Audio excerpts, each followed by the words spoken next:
when you want to be you. Nothing looks good right to be you. Nothing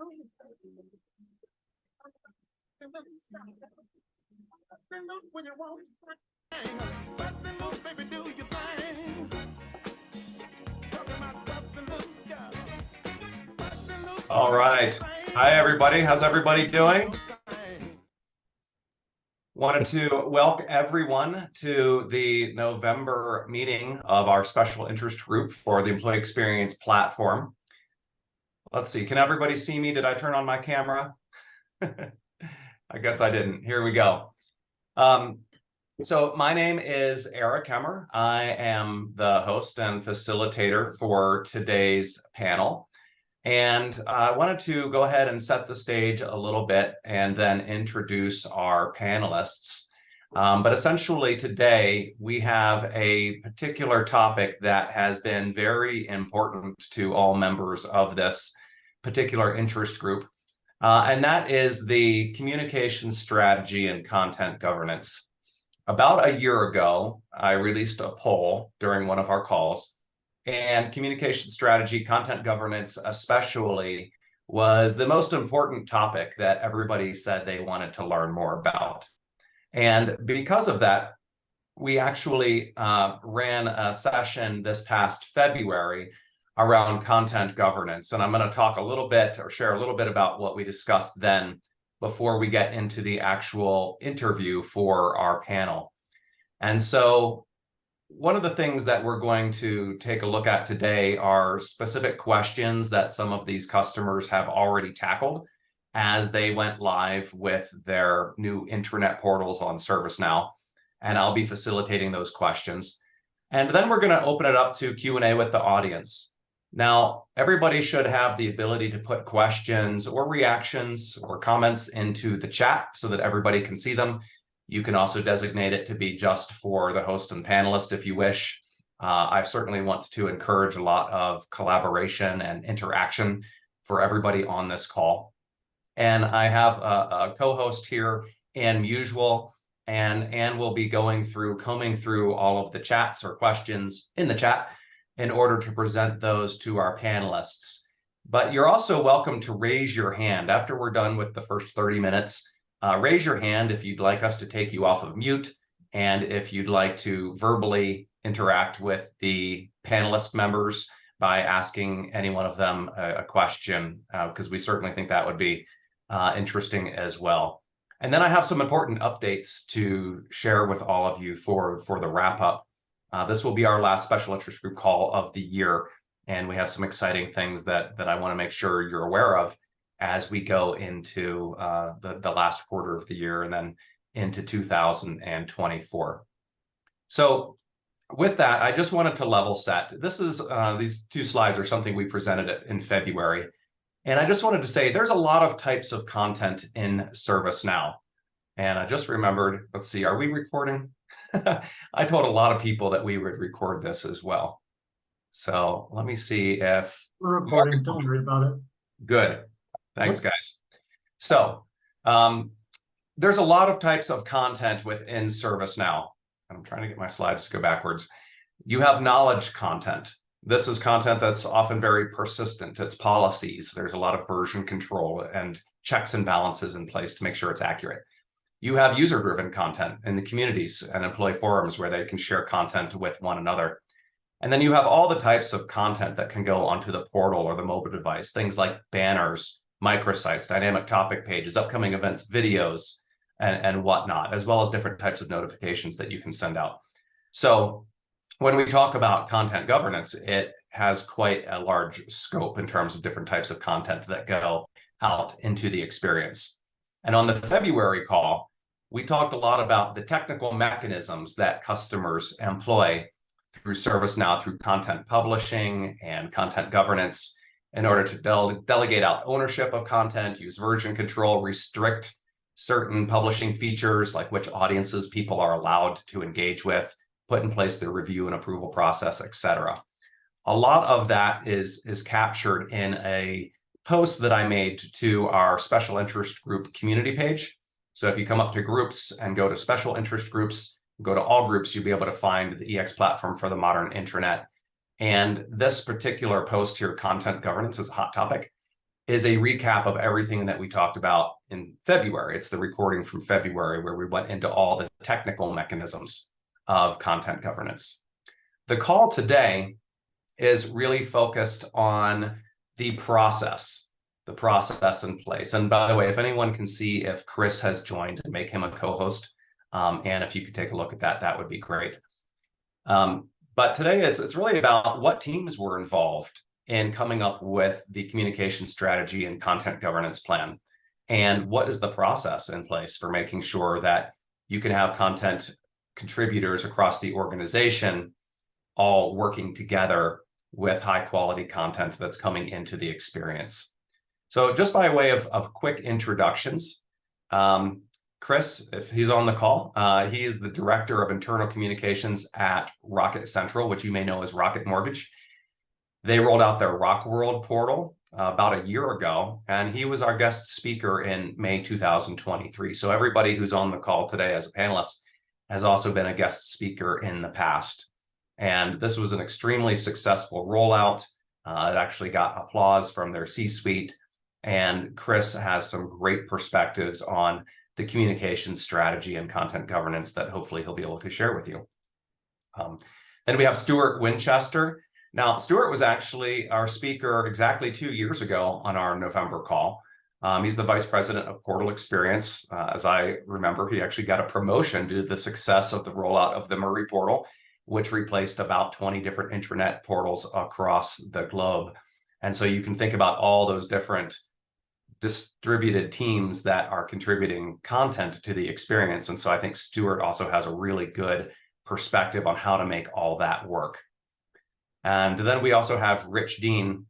And Rich was formerly at Disney. I call him the mastermind of the My Disney Today portal that replaced 12 different internet sites around the globe for their various brands like ESPN and Pixar and Star Wars.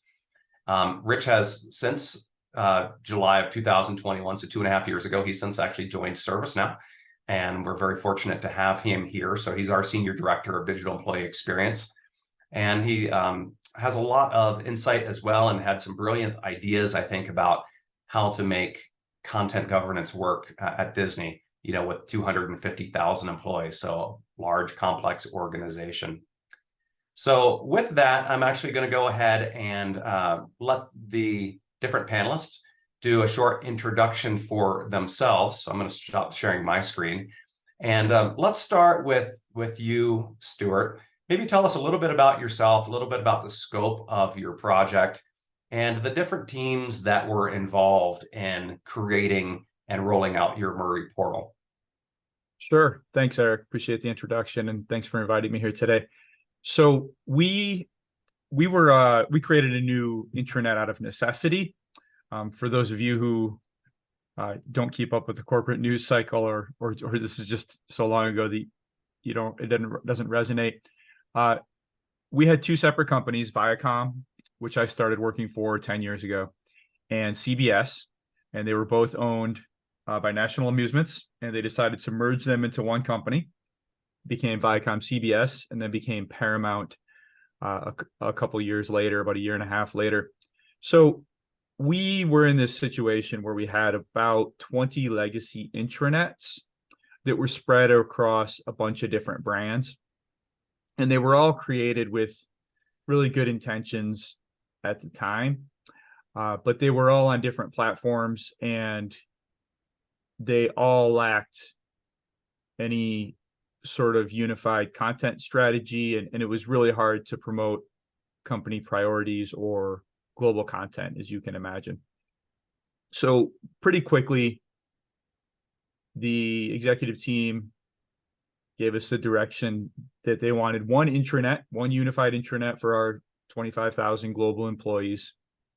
And we chose ServiceNow mostly because it has such good audience targeting capabilities, and we're able to have one intranet and have not exactly 20,000 different experiences, but a lot of different experiences where the essential structure is the same, but the news items you see and the landing pages you see, even if they have the same header, are different depending upon who you are, what you do, and where you work. So we fortunately had a long-standing relationship with our tech team, who have been amazing partners in this whole process. So the way that the whole team is structured at Paramount is I'm an HR employee. HR owns the intranet. I have a dotted line report into communications to help sync me with company-wide priorities. And then we control all the content. The tech team owns the platform, but they don't have anything to do with content. They don't post anything. They don't approve anything. They just make sure that the lights are on and the water's running and everything's working well. So within my team, we have a small team, but sometimes it's just one person. So I feel lucky to have a team at all. So on my content team, I manage the strategic direction of the portal. And then I have one person who really, she's been working on migration a lot, because we still have when we had these 20 portals, we couldn't just shut them all down in one day and go to Murray. We had to shut them down little by little and sort of degrade them. So she's been working on that, but she handles all the news, all the stakeholder engagement, and she builds a little content of contributors who can create their own news items. I'll come back to that in a minute. We have actually have a tech person on our team who does all the page building and all the site updates. So someone says, can you add this graphic to this page, or can you change this link to that, or can you add this link to this row of links on a page? He will do all of that stuff. And then we have a bunch of ancillary stakeholders, so folks all around the world. And the way we decided to do this is we have dozens of people who are empowered to make news items. We don't have any sort of edit or approval process for content. What we do instead is we give them permission to create content by audience groups. So if you're in France, you can only create content for employees who work in France, right? You can't create a global news item. And the same is true of groups throughout the company. And by doing it that way, we've been able to save a lot of administrative overhead and really streamline the process. And then our tech partners, they own the platform, and they do any sort of deep coding that needs to be done. They outsource things to our offshore teams. They do kind of QA and product testing, and if something, they handle all the staging sites if there's new features. So we have a really good relationship with them. And then the knowledge articles actually lives with a separate team in HR under a unit we call Ask HR. And they have a whole team that's dedicated to answering those queries and keeping any of that knowledge up to date. So that's our basic structure. And really, I think the key is HR owns the content. There's a long history behind why we're doing that, which I'm happy to get into if anyone's curious. HR owns the content. We create all the content. Tech is our backbone and support, and our other stakeholders can create items by audience group. And we don't have an approval process. Right now, also, I guess another important point to make is stakeholders don't right now have the ability to make updates to their own page. So they can create a news item, but they can't go and say you're on the benefits team, you can't go make a change to that page just because we don't have an easy way to review that. So we're working on that. We used a content management system called Wonder that lays over ServiceNow. So we have a little extra complexity there, but it really, the pages don't change that often. And like I said, I'm fortunate to have a dedicated tech person who can make those easy, superficial changes and is very responsive. So that's our basic structure at Paramount. Okay, great. So to summarize, HR owns the content, which may be a little unusual compared to some of the other customers on the call, but that's okay. But you have a dotted line to the communications team, and you have different content contributors around the globe that can create content for specific audiences that are aligned with their geography. Yeah, and sometimes it's not always necessarily geography. It can also be by, for example, brand, right? If you're a Nickelodeon person or an MTV person or whatever.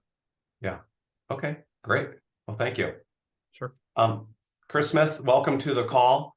And sorry for any technical difficulties you had in joining us. You only missed the introductions, really, and the first question, but I'll open it up and ask you the same question I asked Stuart, which is, can you talk about how many teams were involved in getting your portal up and running, and how many teams continue to be involved in managing communications and content? Sure. Eric, thanks for having me. It was a long line of restrictive InfoSec policies that I realized was not triggering to let me in. So sorry for the late arrival. But yeah, and maybe I'll just start a little bit of background. So I'm at Rocket Companies, Rocket Mortgage. We have an employee base of around 15,000, decentralized across the United States and Canada. So that's just a little bit of baseline info on our structure. We are just about a year past our launch on ServiceNow, and my communications team, which I lead, is 9 people at the moment. And we were really the drivers of this implementation of HRSD, and we actually were ahead of our ITSM implementation as well.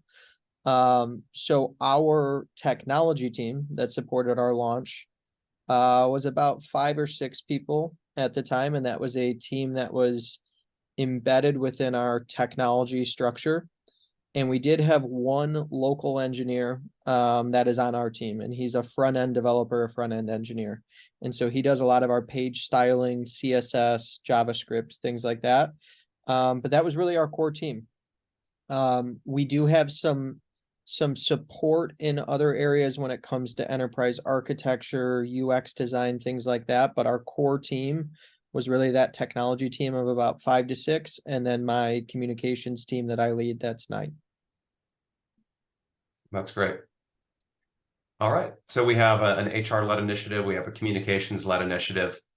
Rich, let me turn it over to you. How many teams did you have involved in rolling out your portal, the My Disney Today portal? And how many teams continue to be involved in curating content for the experience? Sure. So just when I talk about the experience with Disney, sometimes I say we. I am at ServiceNow. I joined ServiceNow in April. And there's some friends from Disney on the call, so happy to see those folks there. So if I slip into we, it's just in the past tense. So at the time, there were 2 main teams engaged in the work. There's the Connected Experience team, which at the time sat in HR, an HR strategy lab. So there's an HR group. It was mostly product, user experience, project management, and like BSA type roles. So you had that kind of work. Oh, and user testing, right? So research and user testing. So there's that team, and that team sat in HR, and then there was an IT team that supported ServiceNow as a platform. They supported not just the portal work that we were doing, but also IT and HR help desks. So there was one IT team, pretty small. So both teams were pretty small. My team at the time was under 10, and the IT team was pretty small as well. So but we all operated as one team. So we operated in an agile fashion, and we were joined at the hip, and we talked to each other as one team. Now, there were a lot of stakeholders. There were dozens of stakeholders. I want to say there were 40 to 50 different stakeholders globally who had an interest in this. And so we were very keen to embrace all of those stakeholders collectively in what we deliberately called an advisory group. So this advisory group was every center of excellence. The IT was in there, finance. We had people from security. We had comms people from every part of the world. And so it was like 40 or 50 people that we talked to on a biweekly and monthly basis to talk about, here's what we're doing. What ideas, we took ideas from them. We talked about the roadmap. We talked about what we're releasing now, what's coming up on the roadmap and why we were prioritizing things the way that we prioritize. So they all had a voice, an advisory voice, but not a directional voice. The product team drove the product vision and that user-centered experience.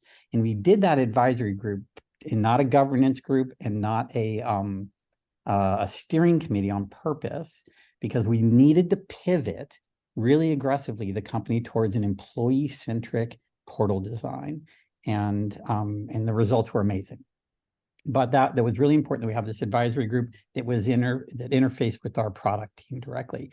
At the same time, we also had an employee voice group that was made up of employees. So you have two different advisory groups that were advising the development of the product, which was then executed by the engineering group in IT with some help from a company called LTI out of India. So while the immediate job was to consolidate 12 portals down into one, it was part of a larger effort to create an employee experience platform for the people of Disney. And that's anybody at Disney, whether you're an employee or a contractor, consultant, candidate, alumni. We needed a platform that could support all those people. And those people we didn't launch it to everybody at launch, but the platform can support all those different people. So the product team runs the product. However, there are two other kinds of content in there, right? There is kind of company content, right? News articles, events, notifications, general content about departments and centers of excellence. All of that content was directly managed by hundreds of people around the world. So they managed their own content. The content was presented all in one interface, but it was targeted. So if I'm an ESPN person, I see that portal is configured to look like ESPN.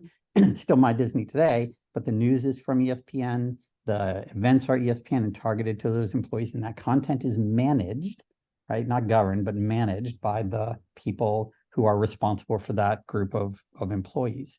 So we're very keen on putting control through ServiceNow into the hands of all of these communications and other stakeholders. Not all comms people, but comms people were in that mix. So you have content that gets managed, and then you have content that gets governed, right? Information that gets governed, knowledge that gets governed. So we made a distinction between content management and knowledge governance. Knowledge governance is the purview of HR operations, our global HR operations group, and our IT support group. So we had two groups of people who governed that kind of content that needs to be governed, right? You don't want just anybody making changes to your time off policy, right? That's got to be very tightly controlled. So there was a difference between those two things, and we were very clear about it, even though it all sat on the same platform. So I think that's probably kind of high level how things operated at Disney at the time. What's interesting is since I left, that product team now actually sits in IT. So but it's still the same basic model, right? Which is you got a product team, you got a platform team, you got people managing content, and you have people governing knowledge, and you have stakeholders who are advising the process, and those stakeholders are business people, and the stakeholders are employees. Yeah, well, thank you very much. I think that's a great distinction between people who generate content and manage the content, such as announcements and upcoming events and notifications. And then you have a different process that involves more governance for more official things, like what you would find in your knowledge base, such as the time off policy. I think that's a really good distinction. So I wanted everyone on the call to hear a little bit about how you brought your portals to life. And now I'm going to pivot even more to focus on communication strategy and content governance. And I'll go back to you, Stuart. So did you have to form any new groups or reorganize any way from a content management perspective? And did any teams feel like they had to make any concessions, or were they concerned they were going to give up control? Maybe in your case, the communications team a little bit. Was there any of that? The communications team, no, we'd had that same structure in place since I started at the company in 2014.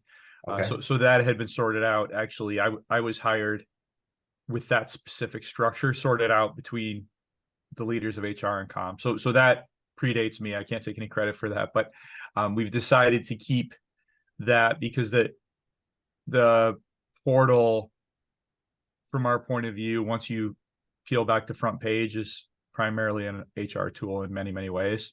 and that information needs to be correct. So we did have to do a lot of compromising because, as you can imagine, with 20 different portals, there were 20 different portal operators. Some of whom were quite happy to be rid of their portals, and others who were not. So we worked with, so to design the whole portal, we worked with Logical Design Solutions, a design agency. And they also helped us create a governance deck that has a many-layered hierarchy of councils who, similar to what Rich was describing, who all have a say in the governance of the site.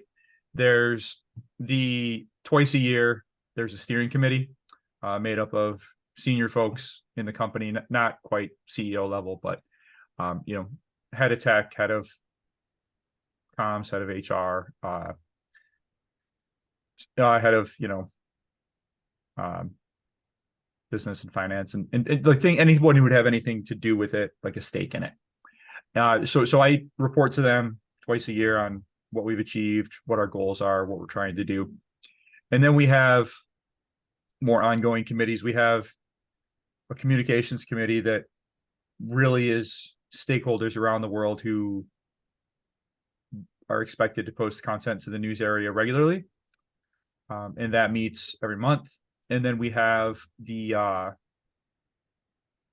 folks who own the more permanent content on the site. So that's things like the tech pages or the travel pages. And we just meet with them every quarter to make sure that we're not missing anything that should be on the site, or that we're aware of things that are coming up, big new changes to travel tools or whatever it may be.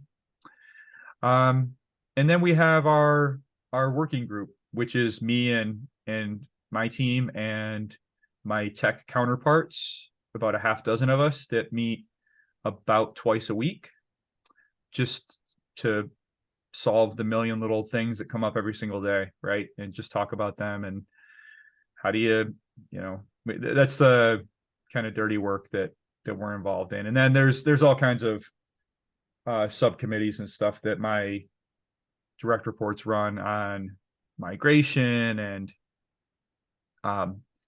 rolling tech enhancements, and there's ServiceNow upgrades to deal with every, I don't know, way too often in my opinion, that like impact all these other things. So yeah, that's our basic structure. I should have prepared the slide, but in other words, it goes from infrequent, very high level meetings to more frequent as you get down in the dirt more and more. Okay. All right. Well, thank you. Appreciate that. Sure. Chris, when you guys developed your new portal, the Rock World portal, did you make any changes in the way that communications was structured? I think you've told me in the past that you have about 100 different people that can contribute content across Rocket Central. Is there anything you did with your team to assist them, or to take on some of the responsibilities for them, and how has it worked out? So it's interesting because we didn't change it a ton, but Eric, this may be relevant. Like if we go back, I actually was part of Rocket when we changed this entire process to move to intranet, and it was a little bit before ServiceNow, but it may be helpful for the group. So I could talk about some of that change management for comm strategy. Sure. Because we had moved several years before our implementation from a model where largely it was no centralized internal communications model, and many different owners of subject matter could really send internal communications. It was what I call the Wild West era for us. And so, Eric, you asked a question to Stuart about like getting other content owners on board and centralizing that stuff. And like that was a challenging effort at times, because there was a lot of autonomy built in our structure for information owners to send communications when they wanted. And we had to get a lot of buy-in from those teams in the interest of making their communications more impactful overall through increased strategy and more intentional process. But that was going to come with a little bit more governance on the process.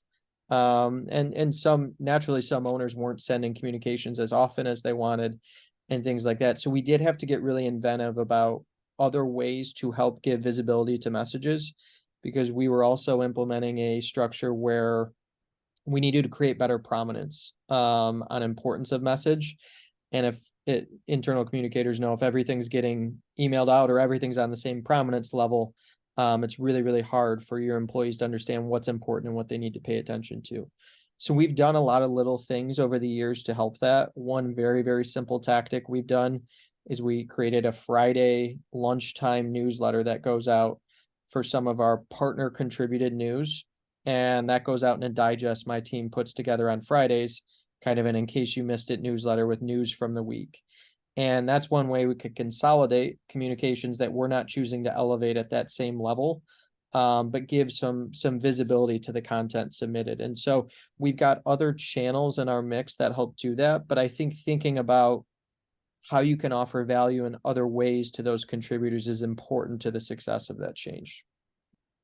Right. And today, how does it work? Do these 100 content contributors still write their own content? Does your team help review it to improve it at all? What's your philosophy about that?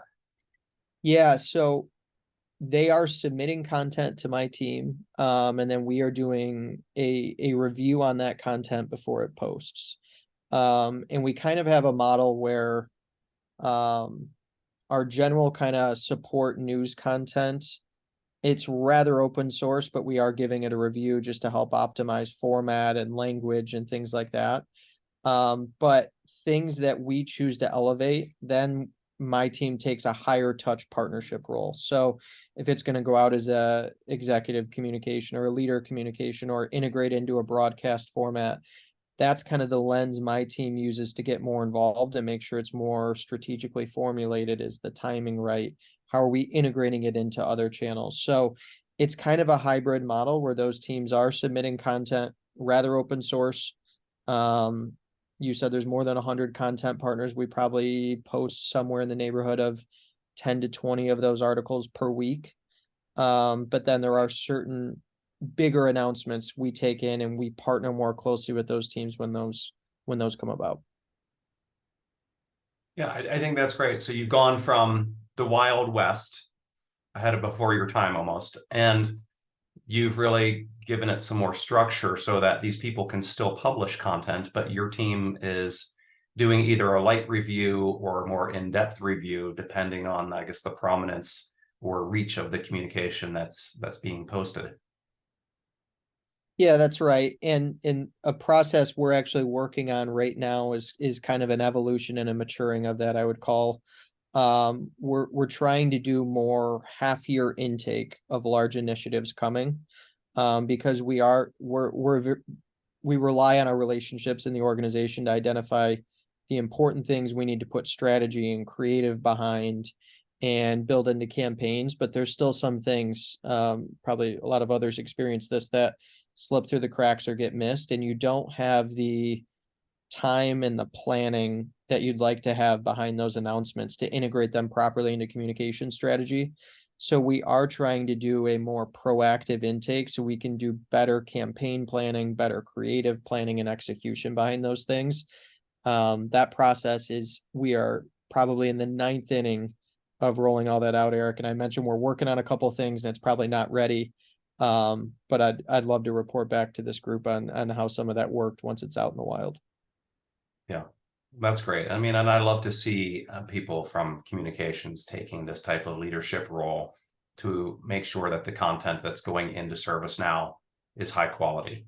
And of course, in Paramount's case, it sounds like the HR team is filling that role and that responsibility, which is, great and works out well for them.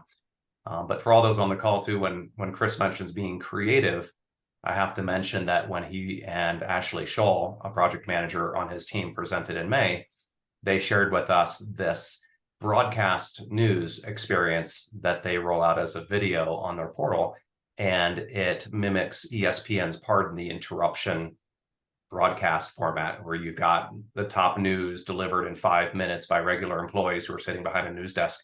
It's really powerful and really creative. And from what I recall, I think you said something like your employees gave it a 90+% approval rating in terms of receiving the news in that fashion. Yeah.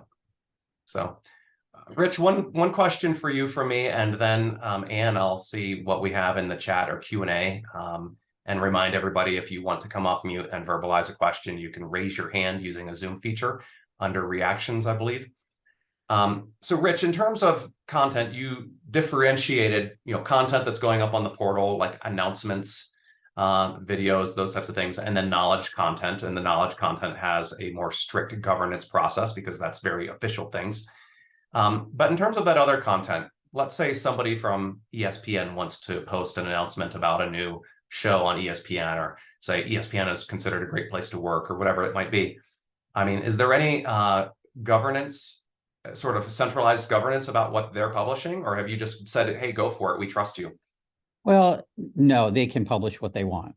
And each group, so ESPN, if it's ESPN or corporate or ABC or whoever it is, they have a comms team, and they can publish their content according to whatever process they have. So if they need a workflow to show it to somebody before it gets approved, they can put that in place because ServiceNow enables that kind of workflow.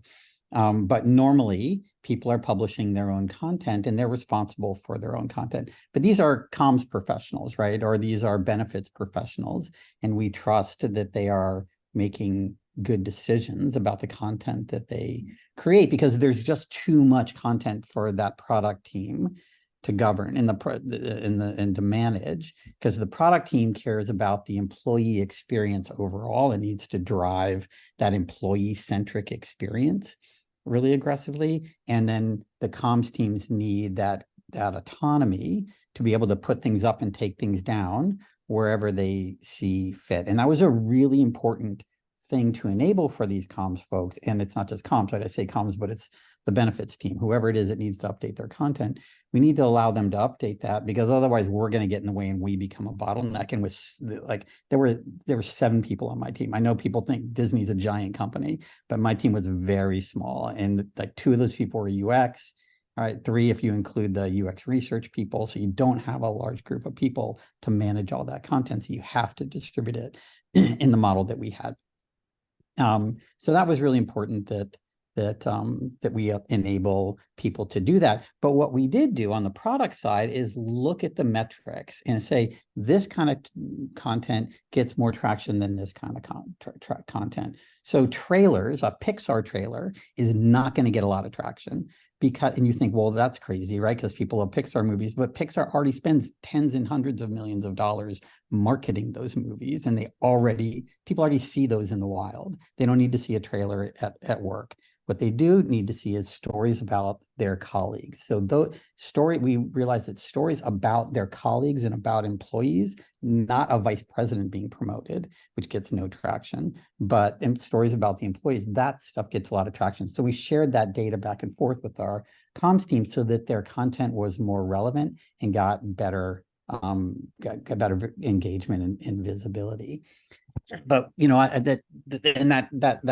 that metric stuff was really important in the building of the site, because the comms team, of course, want the content, their comms to be the main thing people see. But what we were able to show them through the research was no matter how big you make a news article, it's only going to get so much traction, because people want to do a lot of different things every day when they come to the portal. So if we made it really big, it got like 20% click through. If we made it really small, it got 20% click through. So we spent a lot of time with the comms teams helping them understand it wasn't about the size of the content. It was about what they had written, right? So there were really good engagements, and that back and forth gave them a lot of trust in the product team. So we had a really good relationship as a result of that. I love that. That's great insights. I mean, using analytics to make decisions right? And using an element of trust that people are going to generate good, high quality content because they're professionals and not trying to over engineer a process that could lead to bottlenecks. I see a lot of customers that I think feel like they need to have 1,000 rules in place. And the truth is they might be creating more work for themselves than is necessary. So, all right, let's shift gears a little bit. Instead of me asking some questions, let's see what questions we have from the members of our special interest group. So, Anne, could you make sure you come off mute and if there's anything in the Q&A or the chat that you'd like to ask any of the panelists, please do so. Yeah, absolutely. So quite a few questions have come in. The first one is a little bit more about implementation, and we have two specific questions for the panel. One, how long did it take for the implementation end to end? And two, as you were implementing, did you do any sort of load testing to help build the confidence about the volume of employees that were going to be coming out to ensure that performance would be responsive? Our tech team did a lot of performance testing, but they had a lot of experience doing performance testing on ITSM and HRSD, which were already in place. So we had a really good sense of what the load was going to look like because we already had all the employees using those two products. So we knew what the kind of worst case scenario was going to be like. And the worst case scenario is actually best case scenario is like everybody using it. And I think that's one of the things that surprised us at Disney was like, oh, we thought maybe half the company would use it, but everybody used it. And people came back not just like 2 or 3 times a month, but almost every day. So that engagement was higher than we expected, like nicely. But the tech team was on it and scaled it up to meet the demand pretty quickly. So we didn't have any issues on that front. And in terms of implementation time, from the moment that we started building to the time that we launched, the pandemic is in there, so it kind of messes with the timeline a little bit. But it was about 10 months from beginning to being ready to launch. We could have done it faster. If EC Pro had been in place, we could have shaved more time off that. But it was a really quick implementation because we had tested designs, and that one of our designers is on the call here. Rachel and Amy did amazing work of listening to employees and what they wanted and creating an interface that was about the employee and not about like us making, amazing design decisions that resonated with us. It was, what does the employee needs? We gave them that. And that was a, 3 to 6 month process of creating that, but implementation was really fast once we started. Awesome. Chris or Stuart, anything to add? Yeah, it's similar to Rich in performance testing. We did do that, but we had really good data behind it, partnered with ServiceNow. And for us, we do a lot of like large reveal announcements that generate a lot of traffic in a short period of time, but we had good data behind that. And performance on the platform has been great for us throughout all of those things. Our implementation, was very condensed. We were about 12 weeks start to finish, but I'll say a lot of the time was spent sharpening the axe before we were chopping down the tree. So we had designs done, we had user testing done, we had our research done, we had our homepage designed, all of our HR content was polished and updated all before that process started. So really, I think important to our success, and we knew we would have a condensed timeline to like leverage that time that you have before you get in with the tool to do all the things in your power to be prepared. And I think we did a good job of that, and that's what allowed us to really complete an implementation in 12 weeks. We weren't going back very often on designs or refining content or doing all the things that probably should have been done during prep time. Thank you. So kind of going in the direction after you go live, how are you measuring the end user's ability to find the information that they're looking for when visiting the portal? And then one of the very hot topics in the Q&A is, what KPIs are your team focusing on? What are you measuring as you look at adoption? We looked at the breadth, like how many of our employees were using it. We looked at how often they were coming back. We did not care as much about time spent on the portal or whether they were using mobile or not. My perspective on mobile versus the web, like the desktop version, is I don't really care how they access it. We didn't create a mobile app because the mobile app, we didn't have any use cases for it. But we had a very small percentage of employees using the mobile version. Most people were accessing it on their laptop. I mean, by like 90-95%. And that includes the hourly population, which was a surprise to us, that there weren't more people. Now the site works fantastic in a responsive way on mobile, but we didn't really care about that. We cared about, like, are they happy with the site? Are they getting what they need? Are they writing us nasty emails about, like, I can't find something? You know, we had some pretty high level KPIs that were about engagement and frequency and overall happiness with things. And then at some point, I'm sure that those metrics will get refined to be like, right, how, like, process optimization, stuff like that. But that process optimization stuff is all happening on the HR and IT operations side for the most part, not at the portal level. Yeah, we had, I guess our core area of feedback was around search. I think we probably underestimated how many people navigate to what they want versus how many people search for what they want.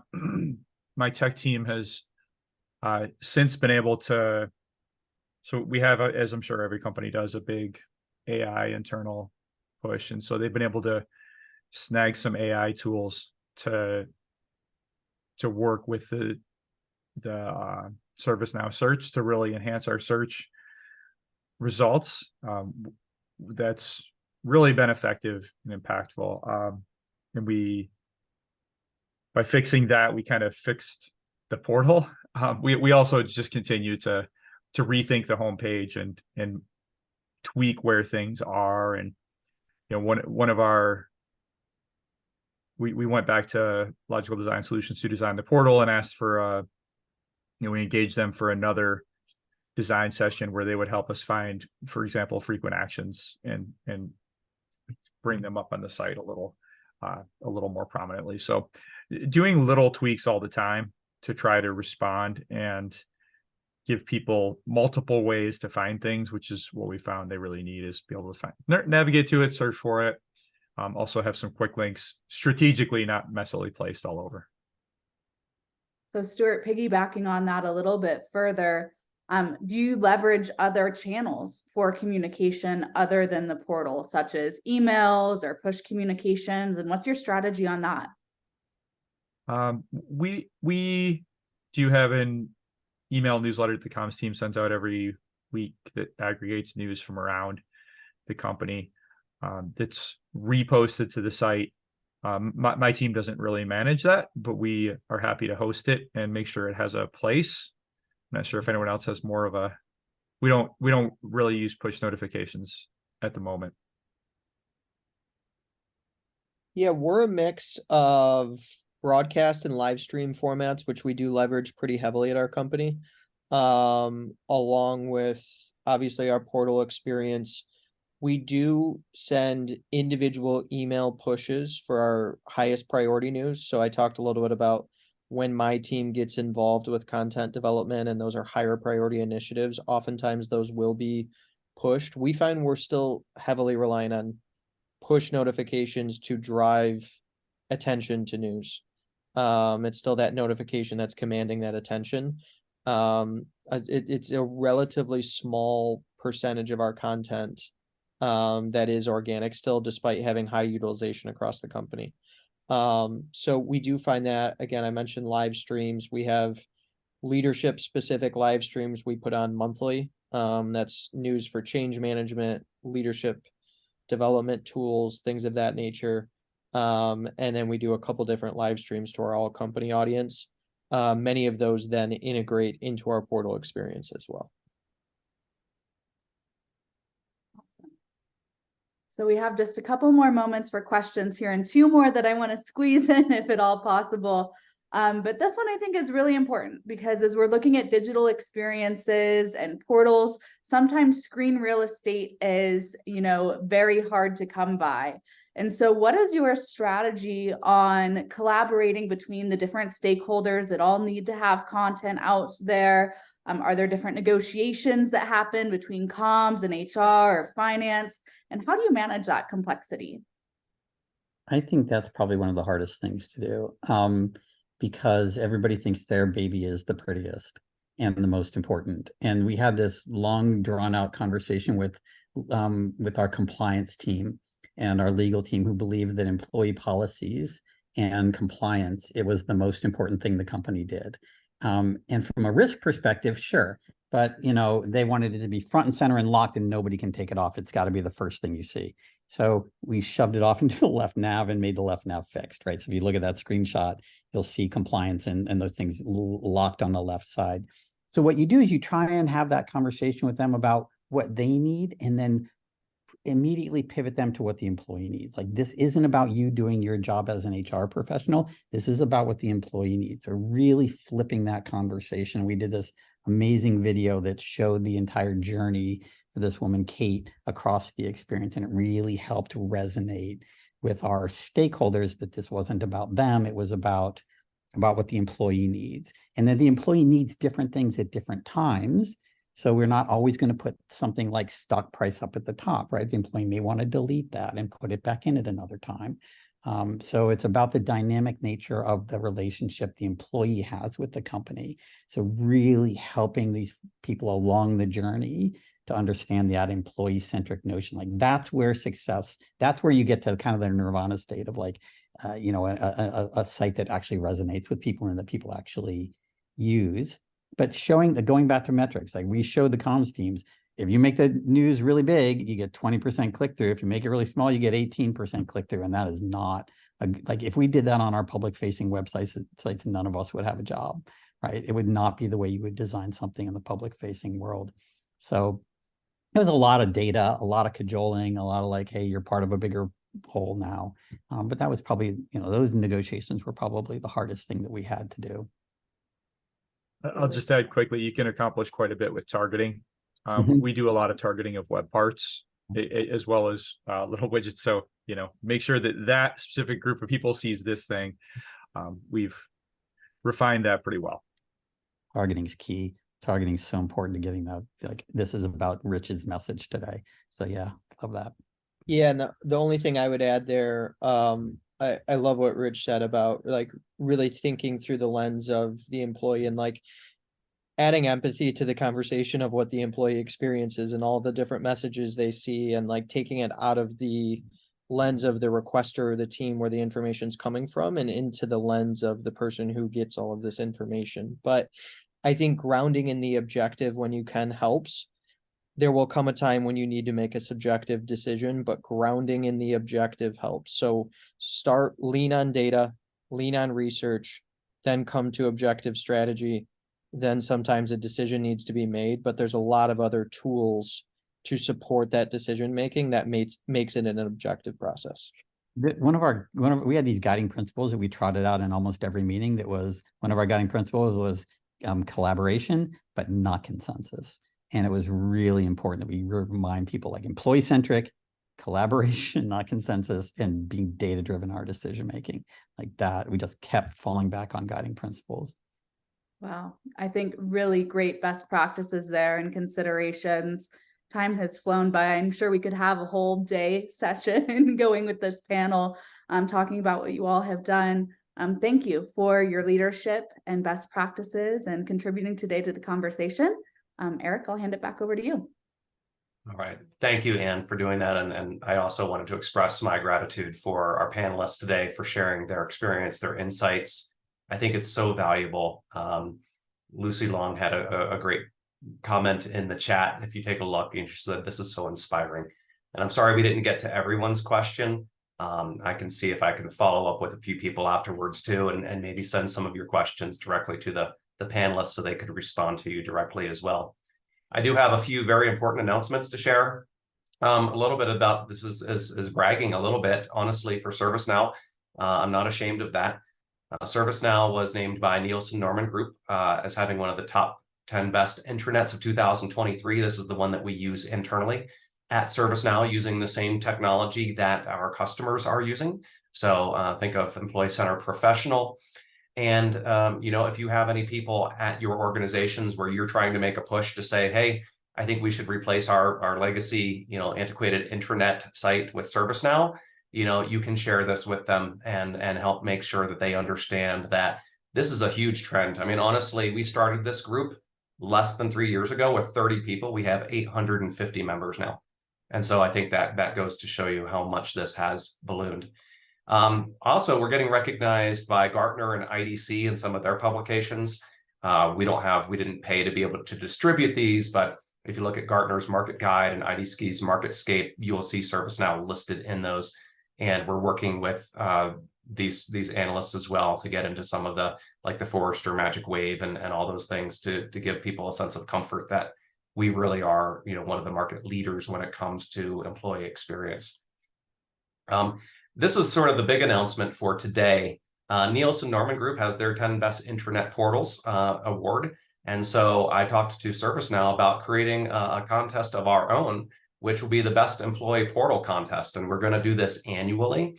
You will see next month on the community site, as well as other communications we're sending out, the ability for you to submit your portal and to be evaluated and then judged across several different criteria, with the opportunity to actually win some prizes and some swag for your team, to be announced in our Knowledge Conference in May of 2024 as the potential winner, even be on stage if you're going to be in attendance at Knowledge to receive your prizes and awards. So this is going to be something annual. I'm going to call it the BEPSI Award, since every award needs to be abbreviated with an acronym.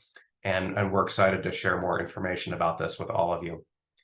The next meeting we have for this group will be in February. We'll have a guest speaker. I have a few customers in mind. I just need to approach them, see who wants to do it. We're also going to talk about video integrations and video roadmap. There's a lot going on with video right now with ServiceNow and Employee Center Professional. As you know, there's already some solutions on the ServiceNow store with ServiceNow and vBrick for tighter video integration, authenticated video access, live streaming. And we're doing this with other video providers as well. So we'll have Corey Lehman on to talk to you about this. I know this was probably the second most popular requested topic when we ran our poll a year ago. And then finally, and I will send out these slides, there are a lot of other ways for you to get information and stay up to date. So we have various members of our product team like Pooja Gupta and Corey Lehman who run monthly calls where you can join these and get information about using Employee Center and Employee Center Professional products, learning more about content experiences such as campaigns and microsites, the news experience that we rolled out in August. And so, as I mentioned, I'll send these out. These are a great way to make sure that you have access to all the resources and can make sure that you're able to instantiate the changes that you want to. So I'm flipping through quickly because I know that we're just about out of time. But again, you'll receive these and you can sign up at your leisure for the next sessions, which are coming up this month. Okay. With that, I would like to thank everyone for your time today. This was recorded. We will send this out. So if you have a colleague who was not able to make it, but they'd like to see what all our panelists were sharing, you can share that with them. And I will also put it up on our community page as well so that you can access it there. Thanks again to Anne and to our panelists. I really appreciate you. Have a great day, everyone. Thank you. Bye.